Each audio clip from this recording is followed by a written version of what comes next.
Joshua chapter 7. But the children of Israel committed a trespass in the accursed thing. For Achan, the son of Carmi, the son of Zabdi, the son of Zerah, of the tribe of Judah, took the accursed thing, and the anger of Yahweh was kindled against the children of Israel. And Joshua sent men from Jericho to Ai, which is beside Bethaven, on the east side of Bethel, and spake unto them, saying, Go up and view the country. And the men went up and viewed Ai. And they returned to Joshua and said unto him, Let not all the people go up, but let about 2,000 or 3,000 men go up and smite Ai. And make not all the people to labor thither, for they are but few. So there went up thither of the people about 3,000 men, and they fled before the men of Ai. And the men of Ai smote of them about 36 men, for they chased them from before the gate even unto Shebarim, and smote them in the going down. Wherefore the hearts of the people melted, and became as water. And Joshua rent his clothes, and fell to the earth upon his face before the ark of Yahweh until the eventide, he and the elders of Israel, and put dust upon their heads. Joshua said, Alas, O Lord God, Yahweh Elohim, wherefore hast thou at all brought this people over Jordan to deliver us into the hand of the Amorites to destroy us? Would to God we had been content and dwelt on the other side Jordan. O Yahweh, what shall I say when Israel turneth their backs before their enemies? For the Canaanites and all the inhabitants of the land shall hear of it, and shall environ us around, and cut off our name from the earth. And what wilt thou do unto thy great name?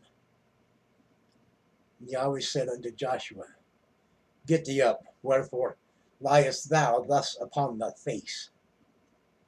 Israel hath sinned, and they have been also transgressed my covenant which I commanded them. For they have even taken of the accursed thing, and also stolen and dissembled also. And they have put it even among their own stuff. Therefore the children of Israel could not stand before their enemies, but turned their backs before their enemies, because they were accursed. Neither will I be with you any more, except ye destroy the accursed from among you. Up, sanctify the people, and say, Sanctify yourselves against tomorrow. For thus saith the Lord God, Yahweh Elohim of Israel, There is an accursed thing in thy midst of thee, O Israel. Thou canst not stand before thine enemies until ye take away the accursed thing from among ye. In the morning, therefore, ye shall be brought according to your tribes, and it shall be that the tribe which Yahweh taketh shall come according to the families thereof, and the family which Yahweh shall take shall come by the households, and the household which Yahweh shall take shall come man by man. And it shall be that he that is taken with the accursed thing shall be burnt with fire, he and all that he hath, because he hath transgressed the covenant of Yahweh, and because he hath wrought thy folly in Israel. So Joshua rose up early in the morning, and brought Israel by their tribes, and the tribe of Judah was taken. And he brought the family of Judah, and he took the family of Zarhites, and he brought the family of the Zarhites man by man, and Zabdi was taken. And he brought his household man by man, and Achan, the son of Carmi, the son of Zabdi, the son of Zerah, of the tribe of Judah, was taken.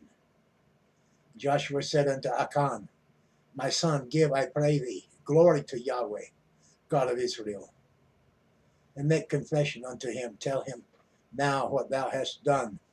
Hide it not from me. And Achan answered Joshua and said, Indeed, I have sinned against Yahweh, Elohim, the Lord God of Israel, and thus have I done. When I saw among the spoils a goodly Babylonish garment, and 200 shekels of silver, and a wedge of gold of 50 shekels weight, then I converted them. I coveted them, and took them, and behold, they are hid in the earth in the midst of my tent, and the silver under it. So Joshua sent messengers, and they ran unto the tent, and behold, it was hid in his tent, and the silver under it. And they took them out of the midst of the tent, and brought them unto Joshua, unto all the children of Israel, and laid them out before Yahweh. And Joshua and all Israel with him took Achan the son of Zerah, and the silver, and the garment, and the wedge of gold, and his sons, and his daughters, and his oxen, and his asses, and his sheep, and his tent, and all that he had. And they brought them unto the valley of Achor. And Joshua said, Why hast thou troubled us? Yahweh shall trouble thee this day. And all Israel stoned him with stones, and burned them with fire, after they had stoned them with stones. And they raised over him a great heap of stones unto this day. So Yahweh turned from the fierceness of his anger, wherefore the name of that place was called the Valley of Achor unto this day. That concludes Joshua chapter 7.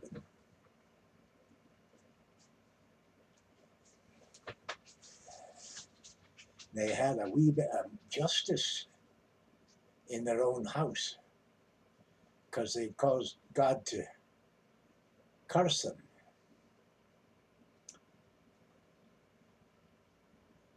Wow. Thank you for viewing, for stopping by for the reading of the Word.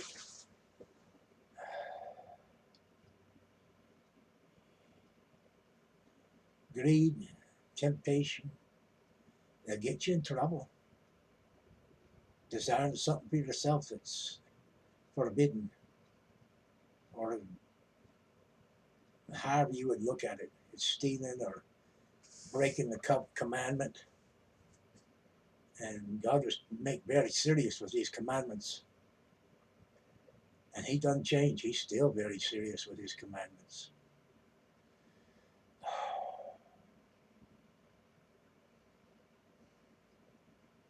We're the ones that do some praying for forgiveness, don't we? At least I do. And I cannot stress enough. He's always with you and always aware of what you're doing and what you have done. You're not fooling him or putting anything past him. He did this part where the tribe was taken, and then the family was taken, and then man by man, the man was taken, to point out to all Israel that he was serious about this. And all Israel that was there got involved in stoning him and burning him and all that he had, and then piled a heap of stones and such on top of him. And apparently the stones and the heap are there to this day.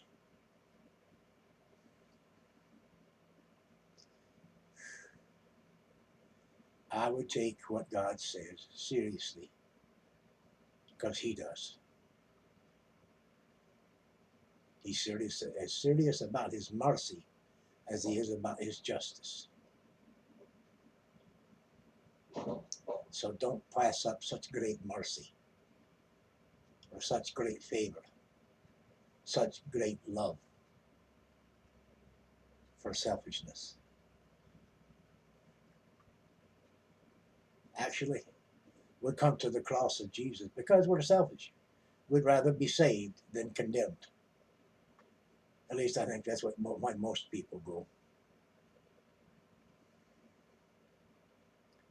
And then there's those that will go because they just want to be closer to God. Whichever of those you are, come to the cross, come to salvation, come to God, and let Him come in to you. Ta. Bless you.